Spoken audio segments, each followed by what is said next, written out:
तो आज का हमारा जीरो लेवल मैथ का 10वां क्लास है और इस क्लास में हम जानने वाले हैं कि प्राकृतिक संख्या और पूर्ण संख्या क्या होती है। तो चलिए वीडियो को शुरू करते हैं और इसके बारे में जानते हैं। तो सबसे पहले तो जानते हैं कि प्राकृतिक संख्या क्या होती है, जिन्हें अंग्रेजी में कहते हैं नेचुरल नंबर्स। तो ऐसी संख्या जिनका प्रयोग गणना के लिए किया जाता है उसी को प्राकृतिक संख्या कहते हैं।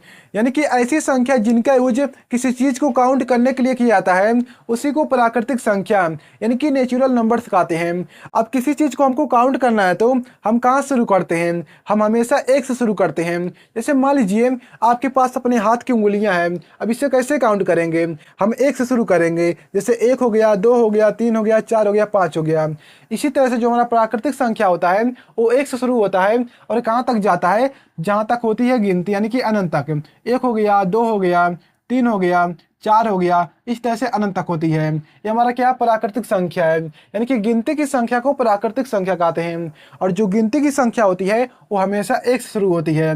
अब आता है पूर्ण संख्या। पूर्ण संख्या क्या होता है, जिसे अंग्रेजी में कहते हैं होल नंबर्स। तो देखिए जो हमारा प्राकृतिक संख्या है, यदि हम प्राकृतिक संख्या में जो हमारा प्राकृतिक संख्या है यदि हम प्राकृतिक संख्या में 0 को शामिल कर लें तो हमारा बन जाता है पूर्ण संख्या। ये हमारा क्या बन गया, पूर्ण संख्या बन गया। यानी कि प्राकृतिक संख्या में यदि हम 0 को शामिल कर लें तो हमारा बन जाता है पूर्ण संख्या।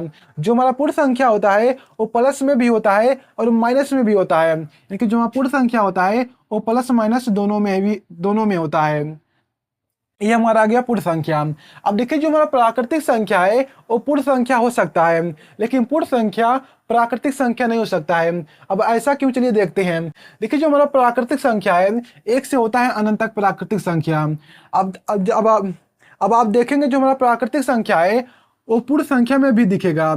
यहाँ से अगर आप यहाँ तक देखेंगे तो अनंत तक जो हमारा यहाँ से यहाँ तक दिख रहा है वो क्या हमारा प्राकृतिक संख्या दिख रहा है। इसलिए हमारा बन जाता है जो प्राकृतिक संख्या होता है वो पूर्ण संख्या भी हो सकता है, लेकिन जो पूर्ण संख्या है वो प्राकृतिक संख्या नहीं होता है, क्योंकि पूर्ण संख्या में 0 शामिल है जो कि प्राकृतिक संख्या में 0 शामिल नहीं है। इसलिए हमारा पूर्ण संख्या प्राकृतिक संख्या नहीं हो सकता, लेकिन प्राकृतिक संख्या पूर्ण संख्या होता है। अब आता है इसके बाद एक आता है पूर्णांक, जिसे कहते हैं अंग्रेजी में इंटीजर। अब ये क्या होता है, इंटीजर हमारा क्या होता है, इस तरह से हमारा इंटीजर होता है। यहाँ पर हो जाएगा 0, इधर होगा 1, 2, 3 और ऐसे ही चलेगा अनंत तक चलेगा।